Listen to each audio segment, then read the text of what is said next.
여러분 반갑습니다. 요한계시록 50번째 묵상, 같이 보실 하나님의 말씀은 계시록 8장 13절에서 9장 3절까지 말씀입니다.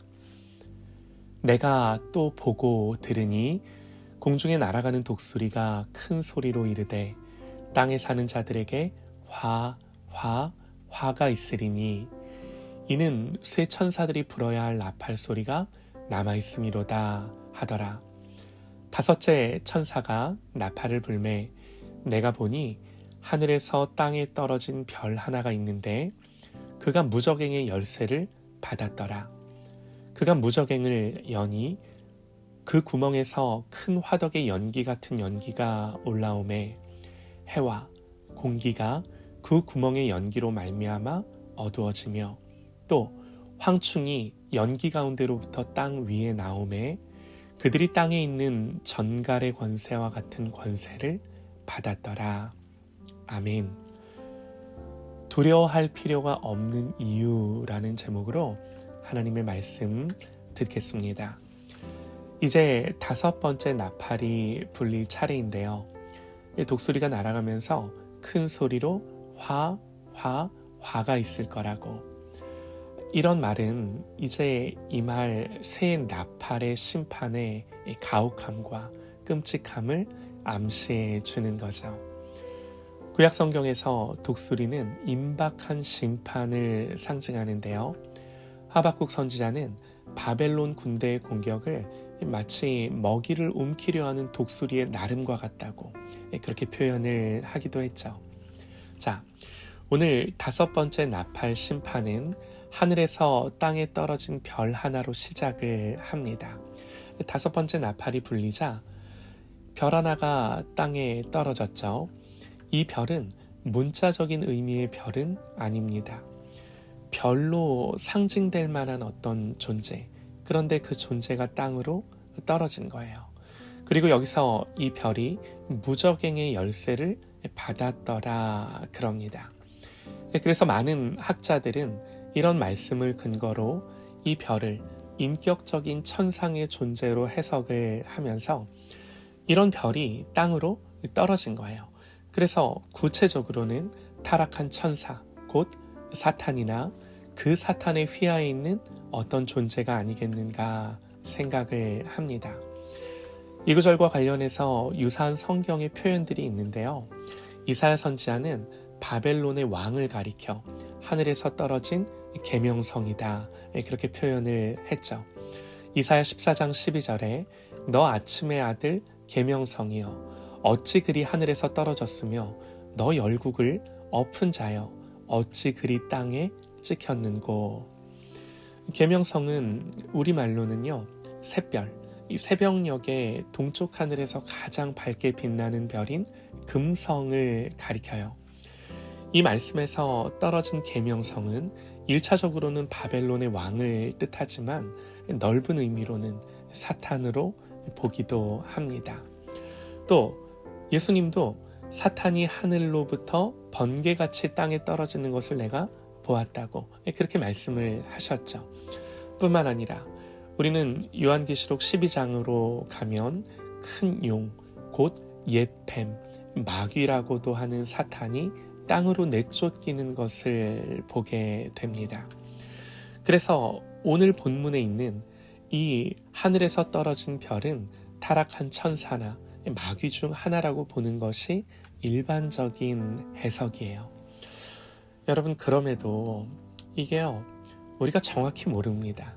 성경이 정확하고 명료하게 설명해 주지 않기 때문이에요. 여러분, 혹시 누군가가 사탄이나 마귀의 존재에 대해 정확히 안다고 말하면 거짓이에요. 누가 이걸 확정적으로 안다고 말할 수 있겠습니까? 이단들만 그렇게 말해요. 성경을 근거로 추측과 해석의 여지로 남겨두는 것이 옳다고 생각을 합니다. 이 말인즉 성경이 이 정도로 여기에 대한 우리의 지식을 제한하는 거예요. 또 시간과 역사 속에서 구체화될 여지도 있는 거죠.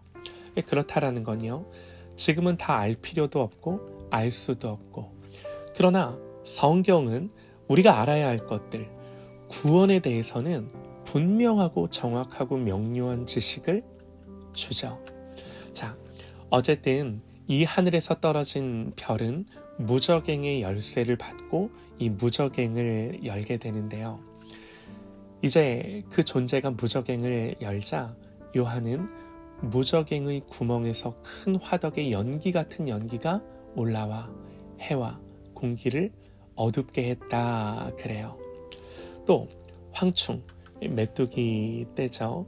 이 같은 존재들이 그 연기 중에서 함께 땅 위로 올라오는 것을 보았다 그럽니다. 그 문이 열리자 화덕의 연기처럼 올라오는 연기구름이 해와 공기를 어둡게 하고 또 황충의 때, 이 메뚜기 떼가 그 무저갱으로부터 올라오는 걸 본 거예요. 여러분, 오늘 우리가 읽은 본문은 여기까지입니다. 그러나 이 5번째 나팔의 심판은 여기서 끝이 아니라 여러분 성경을 읽어보면 계속해서 이어지게 되는데요. 성경은요, 이 무저갱으로부터 올라오는 이 황충의 때, 이들의 모양과 이들의 구체적인 임무와 그 대상, 그리고 이들의 이름까지도 우리에게 가르쳐 줍니다. 여러분 성경을 곰곰이 한번 읽어보시죠. 그런데요, 자세히 읽어도 솔직히 무슨 말인지 잘 몰라요. 잘 모르는 게 정상입니다. 우리는 솔직히 하늘에서 떨어진 별의 존재나 무저갱에서 나오는 연기나 황충의 의미, 그리고 이 황충에 대한 묘사들, 그리고 황충이 섬기는 왕인 아바돈 혹은 아블론의 정체 등등 이 모든 것들을 하나하나 정확하게 이해하고 설명할 수는 없습니다. 왜 그런가요? 아까도 말씀을 드렸듯이 성경이 우리의 지식을 여기까지로 제한하고 있는 거예요. 또 아직 남아있는 계시들이기 때문이에요. 그러나 역사 속에서 또 시간 속에서 이 말씀의 의미가 분명해지고 조금 더 정확하게 이해되어지리라 봅니다. 그럼에도 여러분, 성경이 이 말씀을 통해 교훈하는 의미는 분명한데요. 분명한 건요, 여러분 무서운 하나님의 심판이 있을 거라는 겁니다. 잔인하고 무서운 생지옥 같은 심판이 될 거예요. 그리고 이 심판이 꼭 종말의 끝에 특별한 방법으로만 주어질 거라고 생각하지는 마십시오. 사실 모든 역사에서 하나님 없는 세상에서 경험되어지는 일들이 여러분 이런 일들 아닌가요? 여러분, 우리가 이걸 확인하기 위해 특별한 노력을 기울일 필요조차 없어요. 신문의 사회면을 보면요, 생지옥 같은 얘기들이 그칠 새가 없죠. 황충을 통한 심판은 주님의 재림 직전에 특별한 방식으로 임할지라도 여러분 이미 우리에게서 그렇게 멀리 떨어진 일이 아니라는 것을 우리가 알아야 하는 거죠. 두 번째 중요한 교훈은요, 이 모든 심판은 보좌에 앉으신 하나님으로부터 일어나는 거라는 거예요. 이 모든 심판이 하나님의 주권 아래서 행해집니다. 1절에서요, 그가 무저갱의 열쇠를 받았더라. 3절에서 권세를 받았더라. 4절에서는 죽이지 못하게 하시고, 이런 모든 표현들은 심판이 하나님의 주권 아래 있음을 보여주는 거죠. 하나님은 심판의 대행자로 사탄을 사용하기도 하십니다. 성경 이렇게 말해요. 여호와께서 온갖 것을 그 쓰임에 적당하게 지으셨나니 악인도 악한 날에 적당하게 하셨느니라. 그래서 이 모든 심판이 하나님의 주권 아래 있다는 것은 그 어떤 심판도 하나님의 백성들을 해할 수 없다라는 것입니다. 여러분, 이것이 극심한 박해 가운데 있던 처음 교회, 초대교회의 성도들이 취했던 내용이에요. 어쩌면 생각해 보세요. 이들은요, 오늘 우리보다 이 계시록이 묘사하는 상황에 더 직면해 있지 않았을까요? 이 심판의 한복판을 살았을 그들을 오늘 우리에게 말씀을 통해 보여주시면서 지금도 또 앞으로도 이런 심판 앞에 하나님의 성도들이 어떻게 살아가야 하는지를 가르쳐 주고자 하는 거죠. 사랑하는 여러분, 오늘 우리는 이 심판에 대한 말씀을 대하며 두려움에 붙잡힐 필요가 없습니다. 두려워할 필요가 없어요. 왜 그런가요? 모든 주권을, 사망과 음부의 열쇠를 가지신 우리 주님이 갖고 계십니다.